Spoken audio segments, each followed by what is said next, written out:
this: the judge, the federal judge, on his own challenged whether or not the NAACP had the right to file the suit to challenge this Section 2 of the Voting Rights Act. And the finding of that judge was that the judge decided that the NAACP nor any other private person had a right to challenge Section 2 of the Voting Rights Act. And that, in essence, means that all organizations similar to the NAACP, that individuals such as Marc Elias, if he was in any of the Eighth Circuit states, couldn't bring a case challenging his right to vote being infringed upon illegally and unconstitutionally. He would be dependent upon, you ready for this, the U.S. Attorney General to bring the case. And since, 1980, 1990, whatever it is, how many times has the U.S. Attorney General brought cases? Less than 10% of the voting rights Section 2 cases have been brought by the U.S. Attorney General's office. Attorney Marc Elias, help me out, because this is spreading like a cancer. What should we be doing, and what should we know? Yeah, I'm really glad you asked about this, because this is one of the most dangerous trends that we see right now in democracy, and it is not getting the attention it needs. So when the Voting Rights Act was enacted, the Congress contemplated that it would be enforced two ways. One is that the Department of Justice could bring enforcement, but the second is that private litigants, whether they are civil rights organizations like the NAACP, voting rights organizations like the ACLU, or for that matter, ordinary citizens who are affected by racial discrimination in voting, that they would be able to bring a lawsuit to remedy the violation. And as you point out, over time, the reality is that 90% or more of the cases that have actually remedied discrimination under Section 2 of the Voting Rights Act have been brought by private litigants. So private litigants are, in fact, doing the lion's share of enforcement and successful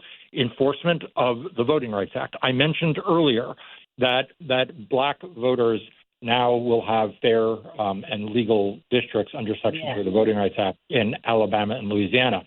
Both of those cases were brought by private litigants. Without private litigants, those illegal maps would still be in place in those two places. And, you know, like so many other fringe legal theories, there started to develop a few years ago in the Federalist Society this fringe legal theory that the Voting Rights Act did not allow private litigants to enforce it. Only the Department of Justice could. And at first, you know, this was dismissed as the sort of rantings of some unhinged right-wingers. But slowly but surely, this started to get socialized in right-wing circles as a way to effectively kill off the Voting Rights Act. Because if you can't enforce it through private litigation, as a practical matter, that provision, which is the key provision of the Voting Rights Act right now, becomes unusable or unused, and therefore Black and brown voters will suffer. So this started to gain some currency, and finally they found a court that was willing to bite on this. As you say, a case out of Arkansas that went up to the Eighth Circuit. The court said there was no private right of action. Now, what's happened next, and this is where you get to your question of what people can do. What happened next is really, to me, the big scandal.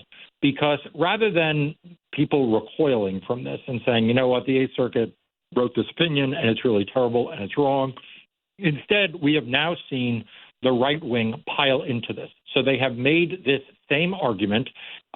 They made it unsuccessfully in Louisiana. The Fifth Circuit, a very conservative circuit, rejected this argument. This argument had already been rejected in the Sixth Circuit. But they are now, in a case that my firm is litigating in Georgia, they are now making this argument in the 11th Circuit. And the 11th Circuit is not that the 8th Circuit is not important, but, you know, the 8th Circuit covers Nebraska, Arkansas, North Dakota. You know, the 11th Circuit covers Florida, Georgia, Alabama. If you were to lose the private right of action in the 11th Circuit, it would have dramatically dire consequences for populations that have been the subject of historic discrimination, and for which the Voting Rights Act was enacted to protect. As a side note, the plaintiff or the appellant who is bringing this challenge in the 11th Circuit is none other than Brad Rassenberger, which should tell us to be careful about making heroes out of people who did little more than not engage in treason. But this is now caught fire, and I recently did a calculation. I haven't yet actually published this on Democracy Docket, but I'll give you a heads up. I did a calculation because what we're seeing now is Republican attorneys general signing on to briefs agreeing with the 8th Circuit. And right now, there are 27 Republican attorneys general in the United States. 22 of them have now adopted this view. That is an astounding abdication of their role as chief law enforcement officers. That is an astoundingly racist position that these states are adopting to undermine what Ronald Reagan called the crown jewel of American democracy, what George W. Bush signed after it passed 98-0 in the U.S. Supreme Court, what Walmart Corporation lobbied for passage in 2006, and which the U.S. Supreme Court, this U.S. Supreme Court, just upheld in the Alabama redistricting case, which is the vitality of Section 2. So it is very, very dark what is happening, and we need to shine a light on it. We need people to shine a light on the fact that in these 22 states, their elected officials, their attorneys general, believe it is appropriate for them to say that the NAACP cannot enforce Section 2 of the Voting Rights Act, that it ought to effectively go dormant and leave minority voters without protection. And we want to say to all our listeners, what Marc has just talked about is key. We have what we call an entire movement that we are running to address this battle in the 8th Circuit because 7 states right now are unequal. Their voters cannot use the Voting Rights Act to enforce their right to vote free of racial discrimination. That is unacceptable. And we're asking if you're interested, join us. Go to tjcoalition.org, tjcoalition.org, and let us know that you want to join our movement because we want to take all these 22 state attorney generals, I call them MAGA attorney generals. We want to take all of them to task because they're using your tax money, Black, Brown, Native American tax money, to say that we cannot have equal rights in voting. We want you to join us in this movement to expose them, to require that they be held accountable, and to restore this right of private action, which brings me then over to you, Congressman Sarbanes, because as we're coming to the close of our show, what do you think are the next steps that we need to do to promote this incredibly critical, life-changing legislation of the Freedom to Vote Act and the John Lewis Voting Rights Advancement Act? What are the next steps, sir? To me, Barbara, and again, let me just thank you and Daryl for igniting today and for the invitation to be on the show today.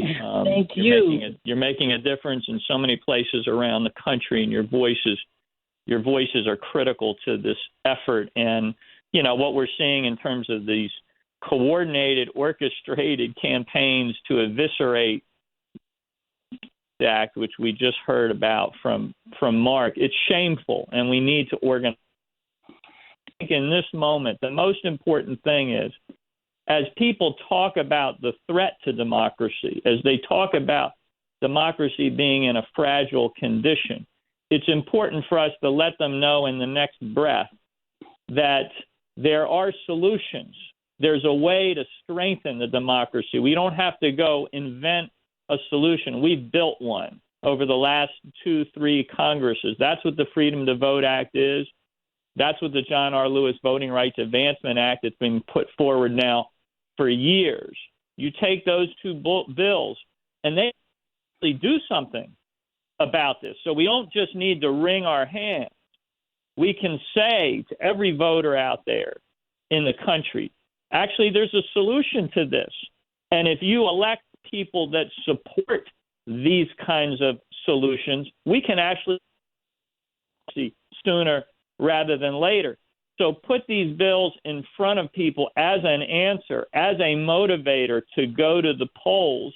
They should make sure that every person running at the federal level is supportive of these. As Mark indicated, every Democrat has certainly supported them, and President Biden supports them.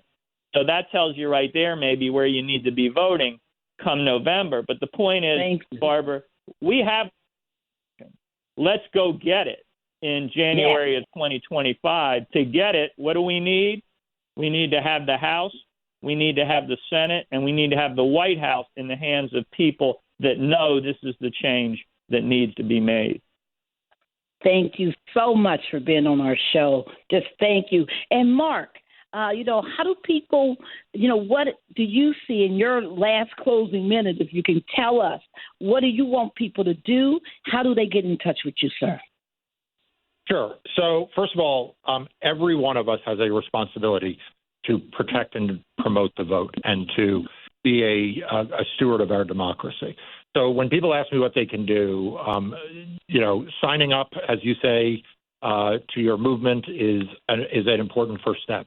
Talking to your friends, your families, your colleagues, your coworkers, standing up in your town square, whether it's in social media or your local book club, and saying it is not okay when people try to deny the right to vote. It is important that everyone is able to participate in our democracy. Not being silent, not being afraid to stand up for what is right, I think is really important at this time. If you want to learn more about democracy in the courts, you can go to democracydocket.com and click on subscribe. Everything on Democracy Docket is free. It's a resource to try to give you information and the tools you need to understand what's happening to our democracy, particularly as it affects the court. We have free weekly and daily newsletters, and so you can sign up there. But like I said, whether it's signing up and becoming part of a movement or it is talking around your dinner table, don't avoid protecting democracy and having those conversations. Engage them. Thank you. Daryl, take us home.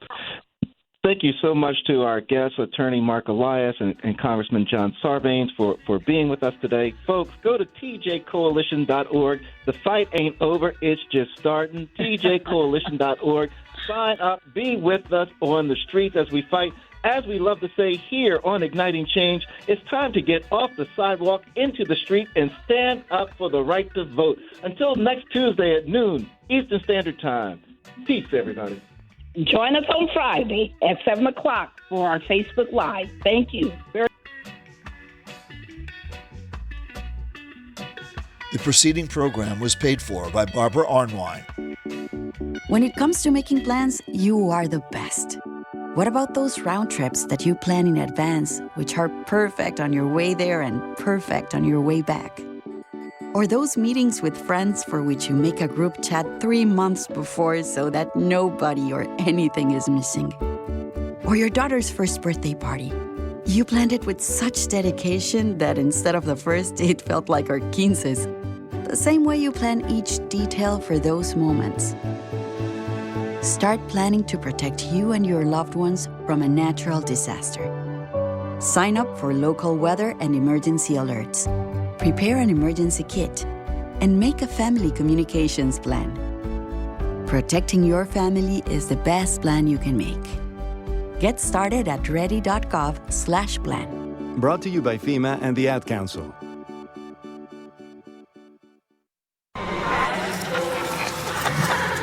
When you have a drug or alcohol problem, your whole world stops making sense. You can get help for yourself or a loved one and make sense of life again. Good morning. For information, treatment referral, and most importantly, help, call 1-800-662-HELP. Brought to you by the U.S. Department of Health and Human Services. WOL Washington, D.C. W240DJ Washington. 95.9 WMMJ HD3 Bethesda. WKYS HD3 Washington. WPRS HD3 Waldorf and worldwide at WOLDCnews.com. The views and opinions of the following show do not necessarily reflect the views and opinions of News Talk 1450 WOL, Radio 1 Incorporated, or their management.